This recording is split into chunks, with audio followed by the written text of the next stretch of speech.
So let's talk about urinary hormone metabolism. This has changed women's breast health immeasurably, okay?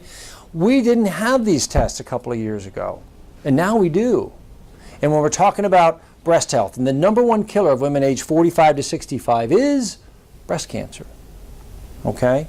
So we have to develop better tools and ways of understanding and treating this. Much like cardiovascular disease, if you're waiting to diagnose your cardiovascular disease because you had a positive treadmill or you did an angiogram, you've waited a little too long, okay? The disease has really progressed.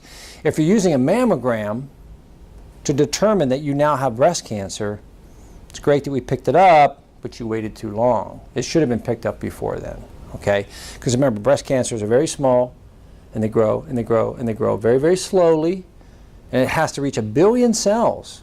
It has to multiply 32 times, doubling its size, to reach 1 billion cells before it can even be picked up on a mammogram. Well, what if we could pick it up earlier? What if we could pick up clues that it was there? That's what the urine metabolites allow us to do. It gives us a very strong clue, because when you see certain patterns, you go, whoa, that looks suspicious for breast cancer risk. And you can begin to change somebody's pattern of metabolism of their estrogen long before they develop a breast cancer. I'm going to show you a great case of that. So that's the whole purpose of this, is understanding what are you doing with the estrogens you have without getting too deep into physiology. And by the way, I wiped out 85% of the words that were on this slide and reduced it to this to make it simpler. But these are our estrogens, estradiol and estrone. These are our estrogens, okay? We make them. They're healthy. They're normal. Men have them, women have them, we all have them. That's awesome. Now, what your body does with used estrogens, it has to get rid of them. And it's going to go into the liver, and it's going to go down one of 3 pathways. All right? The 2-hydroxy pathway is desirous. We want our estrogens and our estrone to go down the 2-hydroxy pathway and then get methylated, and then they're wonderful chemicals. These things are tremendous at protecting our heart and our bone and our brain, and they're anti-carcinogenic, okay? What we don't want them to do is go down the 4-hydroxy pathway. Ooh, bad, evil. That's why it's in red. Red means bad, okay? Because if it goes down that pathway, it can become a quinone estrogen, and these guys can rip your DNA apart and cause that DNA to become cancerous. No good. Everybody's going to make some of that, but you have rescues in place. You have ways. Your glutathione can grab that, and your COMT, these are enzymes you make that can grab the bad estrogens and take them out of the equation. And then the 16-hydroxy, which is not a consequence because it turns into estriol, which is wonderful. Estriol is anti-cancer, and it's beneficial, so we don't worry about the 16-hydroxy pathway. Now, if we're going to worry about these two, can I control this pathway? Yeah. Iodine, cruciferous vegetable, both of those play a very keen role in accelerating it in that direction. Well, why don't I do that? Where do you get iodine from? If you're in Ohio, you don't. You get it from seaweed, and you get it from fish, okay? And what do Ohioans not eat? Seaweed and fish. So we don't get much iodine. Iodized salt. I have iodized sea salt. Ah, great. If you eat the whole container, by the time you get enough iodine, you'd now have hypertension. So not the best equation. So maybe a little bit of iodine would be helpful, okay? And we often put our patients on iodine. Iodine is very breast protective. The breasts come embryologically from the same tissue as our thyroid. Well, the thyroid uses a lot of iodine, so do the breasts. And iodine is very protective of breast tissue. So that's a good idea. I'm going to check yes on that. It's cheap. We sell a little bottle of iodine that if you used it how I prescribe it, that little $15 bottle would last you 2 years. Now, Brett, even a guy like you who likes to pinch his pennies would say that's a good deal, okay? Cruciferous vegetables, right? We know those. The broccoli, the cauliflower, the kale, the Brussels sprouts, the collard greens, the cabbage. All the cruciferous vegetables help push it that direction by virtue of diindomethane within the cruciferous vegetable. So let's eat those. Those would be good for us. What pushes it down this way? Boo! Toxins, pesticides, herbicides, plastics. Are there any toxins in our environment? They're all over the place. the carpet's outgassing, you know, our furniture waxes. I mean, we're just inundated with them. But toxins in general, plastics, pesticides, are going to push it down this way. And when we get here, we've partially oxidated our estrogen. To fully oxidate it, fats, oxidized fats, really do a great job of producing the quinone estrogens. You know what oxidized fats look like? French fry, potato chips, okay, deep fried food, trans fats, what? Fritos, okay? Any carb that you put in the deep fryer, so your Fritos, your potato chips, all those chippy chips we love, have a toxin called acrylamide. It's a carcinogen, right in the chips, no extra charge, all right? So I know we love those foods. I know my wife loves those foods. I like them too. But they do drive this. So imagine somebody who's not very health-minded. Imagine somebody who doesn't like to eat fish, never eats seaweed salad, wouldn't even think of it, doesn't even like vegetables, cruciferous. I can't even spell cruciferous. And they sit on the couch and they have their chips and they have their McDonald's hamburger for lunch. You can see it forming, can't you? You can see the body going, oh yeah, baby, you're working it. You're working it. And we're not going this direction. That's spelling risk for cancer. As women gain weight, their cancer risk goes up. As we make the breasts more fat, they're more inflammatory. Postmenopausally, you make estrogen in your breast tissue. And the heavier you are, the more you make, okay? And so you can see the equation kind of stirring. So that's the only reason I wanted to show you that, because I wanted you to understand the 2 and 4-hydroxy and how easy it is to shift from one to the other. Because we're going to look at urine metabolites, and whether they have 4s or 2s is going to become important. We're going to look at that. So this is just a good overview. Key variables. If this woman is going to develop breast cancer, these are all the key variables. Now, we can't control the age, right? But weight's a big issue. Sugar, cancer loves sugar. Alcohol drives breast cancer. Cruciferous vegetables, a little or a lot, have an impact. And then inflammation, cortisol, sleep, BPA, toxins. So that's your quick buzz list of, if you want breast cancer, those are the elements that are going to help you get there or help you avoid it, right? And these are all the interventions that we can take. So this is a urine metabolite panel. I'm going to show you one, and then I'm going to give you a second one. You're going to tell me if there's a problem, right? You're going to become the expert here. So I know, one lab and you're an expert, all right? So when we look at urine estrogens, so these are the parent estrogens, estriol, estrone, estriol. Women make 3 different types of estrogen in their bodies, okay?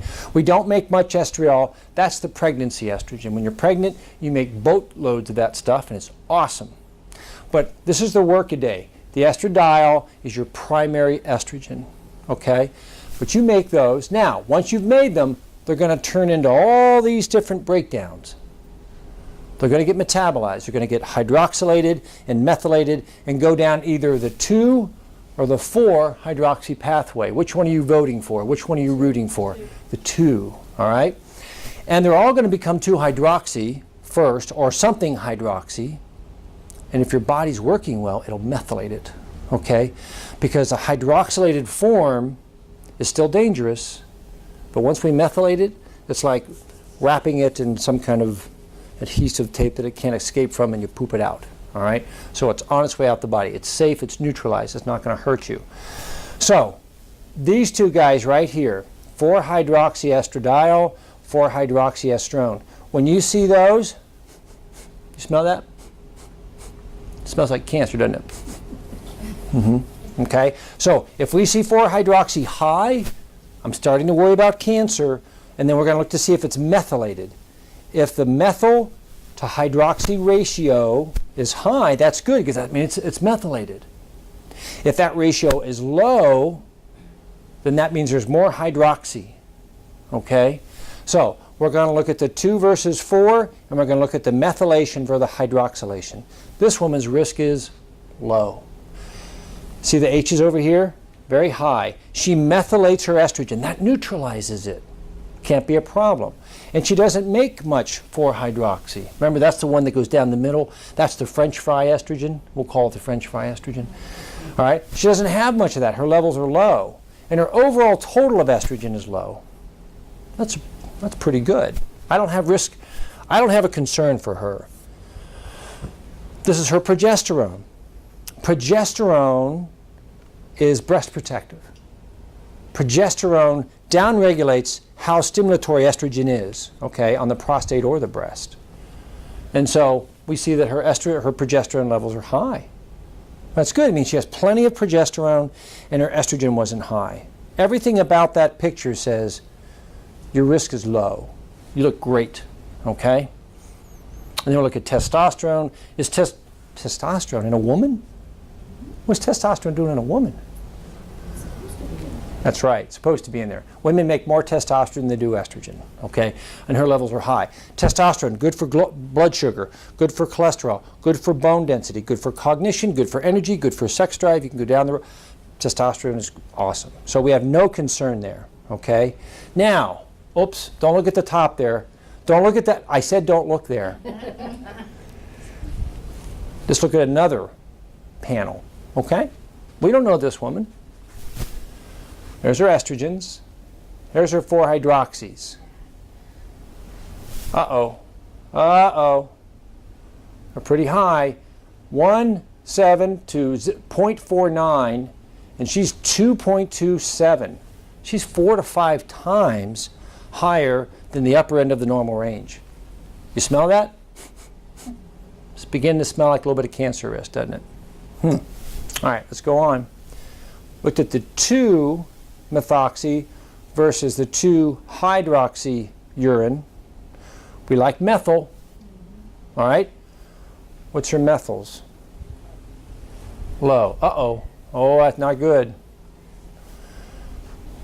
What about her methoxy to hydroxy? We like methyls. They're neutral. These guys can be troublemakers. Oh no, they're low. Okay, you see that? If the methylation was strong, we'd have seen a higher methyl to hydroxy ratio. We'd have seen a high. We see a low. In other words, she's making more oxygenated, hydrogenated estrogens, and she's not methylating them very well. That's trouble. So what do you do for somebody? What do we do for somebody like that? We call the breast surgeon. No, we don't do that. Progesterone is low. Uh-oh. So we have estrogen that's going down the 4-hydroxy pathway, and it's not getting methylated, and it's turning into quinone, and it's attacking the DNA, and it's making cancer. Did you see that? Yeah. Okay. And if progesterone was there, it would help decrease the aggressiveness of that estrogen, but it wasn't there. So she's out of balance. So the question I had, why isn't she methylating? Right? That's the next question. Is she at risk? Yeah, big time. Can we see it now? Yeah. What if I did this test when she was 25? Then she wouldn't have had breast cancer at age 35. This woman had breast cancer at age 35, had a bilateral mastectomy. Okay? And she came to me, she goes, that was horrifying, and I've recovered, but I don't want to do that again. You can get breast cancer again even after you've had a double mastectomy. They can't get all the cells, right? And the process is still in place. And so what did we do? Well, we began to address that factor. She did not want to get breast cancer again. So here's the rest of her test. We measured her cortisol. Cortisol is high. Cortisol is I'm stressed. And under stress, we make inflammatory chemicals, and inflammatory chemicals drive cancer risk. A woman with high cortisol and low progesterone is strongly at risk for getting cancer, okay? There's an article on our website called Breast Health Taking Control, and it talks about all the things you can do to mitigate that risk. There's 20 different decision points on a daily basis that a woman makes. Am I going to have a cup of coffee? Am I going to drink alcohol? What's my vitamin D level? Is my gut healthy? Am I doing probiotics? And many, many other things. Am I going to drink from this plastic bottle, or am I going to get a stainless steel bottle, the one like Dr. Huber has, which is awesome, okay? All these little decisions make a big, big difference. I'm going to check. I got to see what my next slide was. Okay. So what did we do for her? We went and checked her genetics. We can do that. Years ago, if you wanted to check a BRCA gene test, it was $4,000 or $5,000. All right? And we want to see what her BRCA is because she's had cancer at a young age, mostly so we can warn her children if she has girls and even her boys, that they have the BRCA gene. So we want to check that. More importantly, I want to see why she's not methylating. If I get a gene test, I can test three different genes that relate to your ability to make COMT, catechol-methyltransferase. Are you methylating? Is your enzyme for methylation working?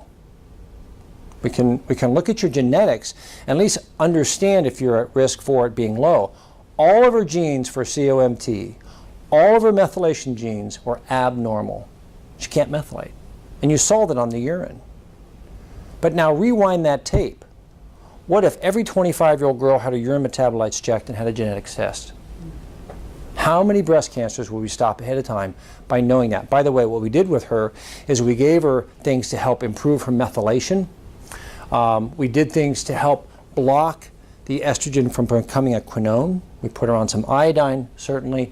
There are certain things like N-acetylcysteine, resveratrol, that will block oxygenated estrogen from engaging the DNA. You're starting to put roadblocks in the way. We enhanced her glutathione function. So what we're doing is we're trying to block the oxidized estrogen from going all the way to quinone and engaging the DNA. And what we showed is we repeated the urine test about 5 months later, and the methylation had greatly improved. Her 4-hydroxy levels had greatly reduced. We were having an impact. What is methylation? Methylation is attaching a methyl group to a molecule. Okay? A methyl group is a carbon with some hydrogens on it. That's a methyl group. It's just a chemical term. We do that to folic acid. I ate folic acid. It was in my broccoli. But to make folic acid come alive and go to work, you have to attach a methyl group to it. Okay? Killer cells in your immune system, they're there, but to activate them, you got to put a methyl group on them. Some of your sex hormone activation, neurotransmitters in your brain need a methyl group. So, well, it happens naturally. Happens naturally. But it happens naturally if you have B vitamins. If you're giving your body methyl groups in your food, and if you don't have genetic SNPs, it's something that happens naturally. So we measure an enzyme called MTHFR, and that is active in the methylation of folic acid. We measure COMT, which is your enzyme for methylating toxins in your liver. We measure acetylation pathways. That's another way of getting rid of toxins. Remember, toxins promoted that red pathway down the 4-hydroxy. So if your detox isn't good, if your genetic ability to get rid of garbage is compromised, then your risk increases that you'll have breast cancer. So there's lots of risk factors. Breast cancer is not caused by estrogen. It's not that simple. It's not that simple. It's all about toxins and lifestyle and diet and cruciferous vegetables and iodine and methylation factors. All those things factor in, okay? And so here was a 35-year-old woman, lean, healthy, otherwise great, but her genetics were not in her favor. Did she have a BRCA gene? No. She didn't have a BRCA gene. That's what drives Chelsea crazy. She thought that all breast cancers, or many breast cancers, were due to the fact that they had bad genes. Well, she did have bad genes, but it wasn't the BRCA gene. It was her detox genes, which you can measure, okay? So a couple of take-home points. There's many, many, many things that cause breast cancer, or that contribute to it, and the vast majority of those are under your control. Your genetics are kind of under your control. We can at least measure them, and we can do things to influence them, okay? So there's a lot that you can do to reduce your risk of breast or prostate cancer, because these same things are at play in prostate cancer. Any questions on that? Isn't that interesting, though? You can look in her urine, you can see it. You can see it going on. And so if we catch it early. So years ago, I didn't have that test available. Now, any woman in my practice who's on hormone replacement therapy, we get their hormones up and going, we get them feeling good, and okay, all right, let's go check your urine. Why? I feel great. Yeah. I want to make sure you keep that way. I want to make sure that you're not trending down a path that would stimulate prostate growth or breast cancer growth. Okay? I'm not certain why I put that up. Our Virtuoso program, some of you are in it already and some of you are not. But if you're interested in getting, our Virtuoso program is all about education. We talk about detoxification, we talk about genetics, we talk about all this stuff. Okay? It's a 6-month curriculum. And these are the tools for it. I really think I got that out of order. Genetic testing, And if you're interested in the Virtuoso program, it's a tremendous educational soiree, 6 months, and you really understand how your body works. You're really giving yourself the tools to defend yourself against the world. Genetic testing, BRCA1, BRCA2, these are all the things that we get on a genetics test. Years ago, that BRCA gene would have cost you about $5,000. Now, if you want to get one, you can go online and order it for about $1,600, okay? You can get the COMT, glutathione, acetylation. That package you can usually pick up for $500 or $600 as a genetic test. It's an easy saliva test, so we look at heart disease risk, the ApoE gene, which is a $3 to $400 test, we can do that. The Alzheimer's risk test, the celiac risk, vitamin A, vitamin D. Did you add up all the numbers I threw out?